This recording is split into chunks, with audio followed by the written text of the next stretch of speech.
নমস্কার, আমি Abhijit. Career stock YouTube চ্যানেলে আপনাদের স্বাগত।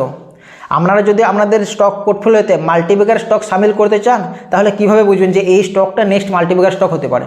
তো আজকের ভিডিওতে আমি মাল্টিব্যাগার স্টকের কিছু কমন প্যারামিটার নিয়ে আলোচনা করব, যেগুলো আপনি প্রতিটি মাল্টিব্যাগার স্টকের মধ্যেই দেখতে পাবেন।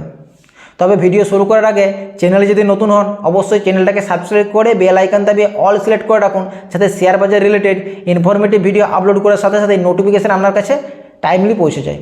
তো চলুন শুরু করা যাক। আমি একে একে আলোচনা করি। প্রথম point, stay invested sunrise sector, stay out from sunset sector. মানে আপনি যে স্টকে ইনভেস্টমেন্ট করছেন, দেখবেন সেই স্টক কোন সেক্টর থেকে বিলং করে, সেই সেক্টর কি সানরাইজ সেক্টর না সানসেট সেক্টর। তো সানরাইজ সেক্টর কী কী, যেমন electric vehicle, solar, renewable energy, artificial intelligence, semiconductor, drone, এইসব কি সানরাইজ সেক্টর। আর সানসেট সেক্টর কি, পেট্রোলিয়াম, ক্রুড অয়েল, এইসব কি আস্তে আস্তে ফুরিয়ে আসছে, এগুলো হচ্ছে সানসেট সেক্টর। তো এইসব সেক্টরে যদি স্টকে আপনি ইনভেস্টমেন্ট করেন, সেখান থেকে বেরিয়ে আসতে হবে, এক্সিট করে আমাদের সেই সব সেক্টরে ইনভেস্টমেন্ট করতে হবে যে এইসব সেক্টর হচ্ছে সানরাইজ সেক্টর। তো বুঝতে পারলেন। এবার 2 নম্বর পয়েন্ট, ফাইন্যান্সিয়াল ট্র্যাক রেকর্ড। কোনো কোম্পানিতে ইনভেস্টমেন্ট করার আগে সেই কোম্পানির মিনিমাম 5 বছরের ফাইন্যান্সিয়াল ট্র্যাক রেকর্ড আপনাকে চেক করতে হবে, এবং সেখানে মেনলি দুটো জিনিস আপনাকে দেখতে হবে, সেটা হচ্ছে কোম্পানির সেলস আর নেট প্রফিট। কোম্পানির সেলস আর নেট প্রফিট যেন মিনিমাম 15% বেশি হয়, 15% বেশি হয়। 15% বা যদি এর কম থাকে, তাহলে সেই সব স্টক কোনো দিনই মাল্টিব্যাগার রিটার্ন দিতে পারবে না। তো এইটা আপনাকে চেক করতে হবে, ফাইন্যান্সিয়াল ট্র্যাক রেকর্ডে আপনাকে কোম্পানির সেলস আর নেট প্রফিট চেক করতে হবে। 3 নাম্বার, কিছু ফাইন্যান্সিয়াল রেশিও চেক করতে হবে। প্রথম যেটা চেক করতে হবে সেটা হচ্ছে পি রেশিও। পি রেশিও মানে প্রাইস টু আর্নিং রেশিও। কোনো কোম্পানির টোটাল মার্কেট ক্যাপিটালাইজেশনকে আপনি যদি নেট প্রফিট দিয়ে ভাগ করেন, যে নাম্বারটা আসবে সেটাই হচ্ছে P number, P ratio number. ধরুন কোনো কোম্পানির টোটাল মার্কেট ক্যাপ 100 কোটি, নেট প্রফিট 5 কোটি, তো কত এলো, 100/5, 20 এলো। এই 20 হচ্ছে কোম্পানির পি রেশিও।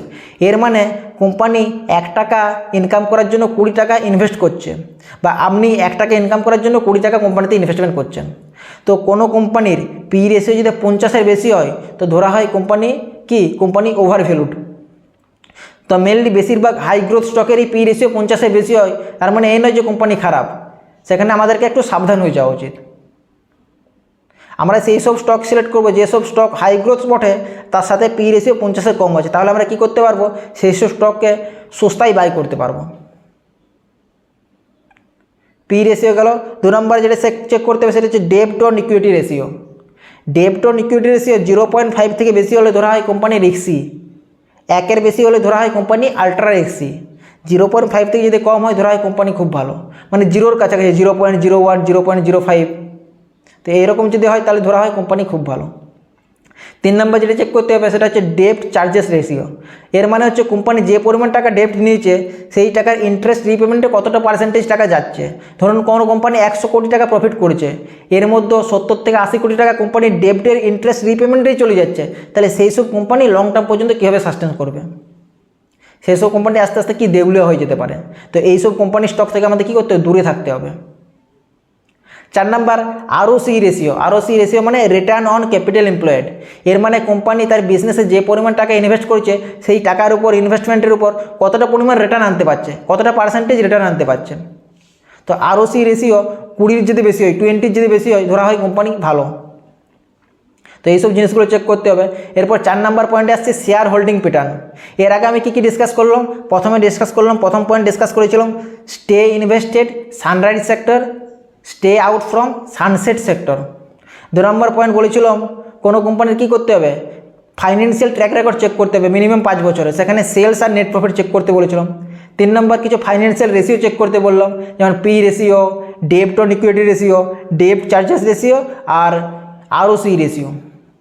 তো এগুলো বললাম 3 নম্বর পয়েন্টে। এবার 4 নম্বর পয়েন্ট আসছি শেয়ার হোল্ডিং প্যাটার্ন। কোনো কোম্পানির শেয়ার হোল্ডিং প্যাটার্ন আপনাকে চেক করতে হবে, যেখানে দেখতে হবে প্রমোটারের হোল্ডিং কত পার্সেন্টেজ আছে। প্রমোটারের ম্যাক্সিমাম হোল্ডিং থাকতে পারে 75% পর্যন্ত। এরপর আপনি যদি দেখেন যে প্রমোটার ধীরে ধীরে তার হোল্ডিং কমাচ্ছে, ধীরে ধীরে 2 বছর ধরে, গত 2 বছর ধরে হোল্ডিং কমিয়ে আসছে, স্টেক ধীরে ধীরে কমাচ্ছে, বুঝতে হবে কোম্পানির মধ্যে কোনো খারাপ সিচুয়েশন চলছে। প্রমোটারের হোল্ডিং যেন মিনিমাম 50%-এর বেশি হয়। যদি এর কম হয় বা প্রমোটার যদি আস্তে আস্তে স্টেক কমাতে থাকে, বুঝতে হবে সেই কোম্পানি খারাপ সিচুয়েশনের মধ্যে চলছে।